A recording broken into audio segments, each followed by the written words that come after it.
Se apontarmos para as nossas próprias mãos com um microscópio eletrônico, veremos células, depois moléculas, átomos, depois o núcleo do átomo, os prótons, os quarks, depois as cordas e, por fim, o vácuo quântico.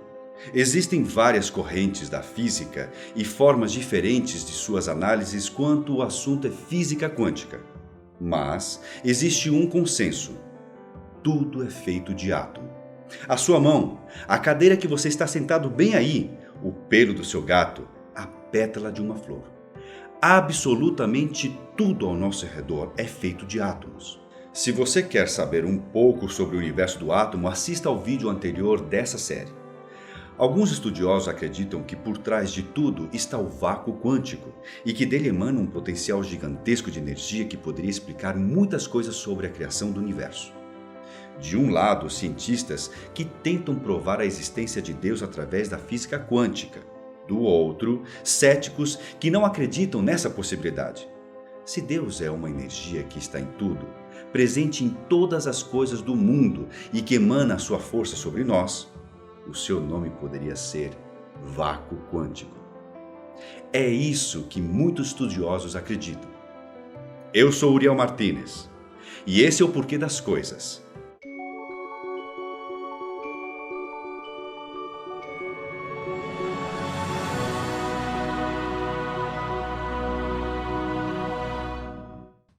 O vácuo quântico pode ser descrito como um mar de energia infinita de onde tudo nasce. Esse oceano está por trás de todos os átomos que constroem o mundo, como se fosse o primeiro tijolo de uma construção. É através da energia desse vácuo que a matéria passa a existir. Mas se somos realmente energia, será possível o nosso pensamento criar a nossa realidade? Um experimento que abalou o mundo científico nos deixou esse questionamento. Os cientistas colocaram em prática essa experiência pela primeira vez há mais de 200 anos. Eu vou te explicar bem melhor. Dá só uma olhada. No mundo que vivenciamos, se jogarmos bolas de gude em uma parede com duas fendas, elas se comportarão como o esperado. Passarão pelas fendas de forma aleatória e marcarão lá do outro lado duas colunas de impacto. E se colocarmos essa parede com duas fendas dentro de uma piscina, o impacto na água causará ondas que passarão pelas fendas e do outro lado criarão infinitos pontos de impacto. Sabendo disso, vamos para o outro lado da experiência. Esse mesmo experimento feito em um universo microscópico possui resultados incrivelmente bizarros. Pegaram então um único elétron. Só para você saber, essa partícula é 10 trilhões de vezes menor do que uma bola de tênis. E então ele foi disparado sobre uma placa de metal com duas fendas. O resultado foi muito estranho. Esse único elétron foi capaz de passar pelos dois buracos ao mesmo tempo, criando do outro lado da parede pontos infinitos de interferência. Notaram que ele não agiu como partícula, e sim como ondas? Mas como isso aconteceu? Como um objeto consegue estar em dois lugares ao mesmo tempo? Esse se tornou o experimento fundamental da mecânica quântica.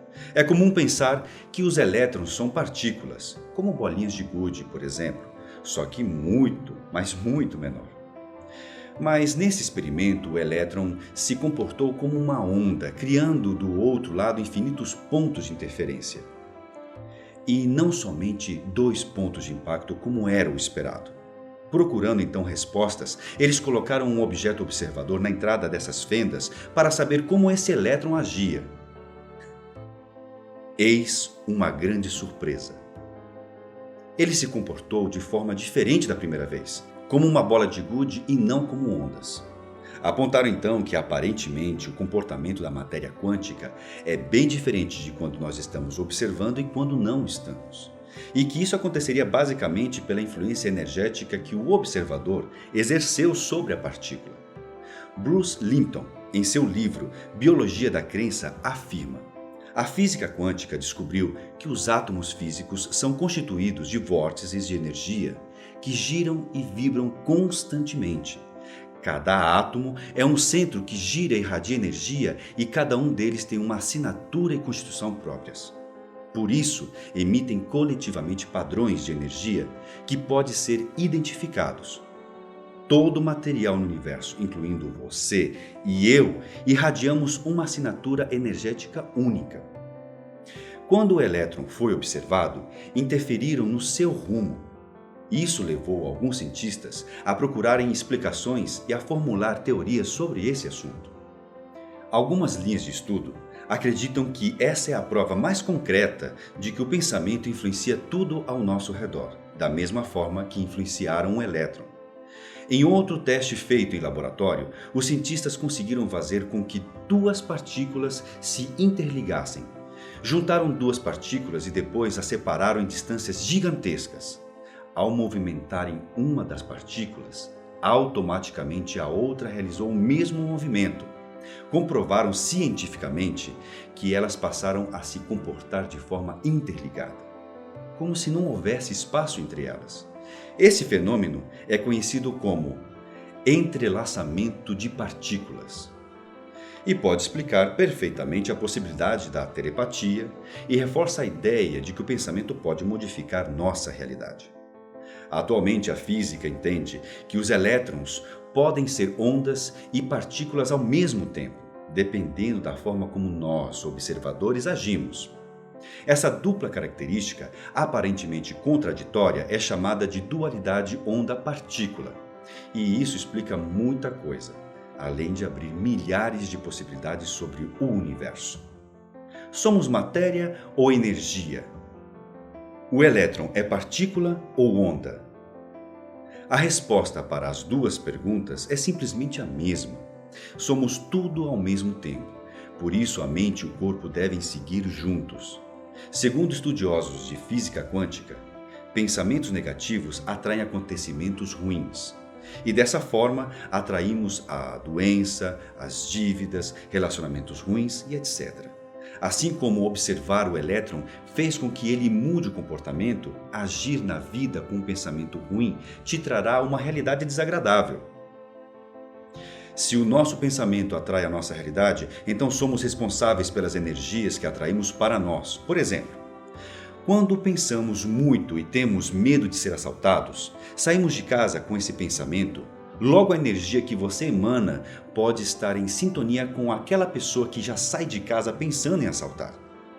Mas se tudo o que eu penso pode acontecer, daí você me pergunta: então por que eu nunca acerto a bolada da Mega Sena? O motivo é que você não acredita de verdade que pode ficar milionário de um dia para o outro. Somos mais condicionados a acreditar que seremos assaltados ao invés de ganhar uma bolada na Mega Sena. E você, o que tem pensado nos últimos dias? Está pensando em adquirir mais conhecimento? Então inscreva-se no nosso canal. Esse foi o Porquê das Coisas. Até a próxima dimensão.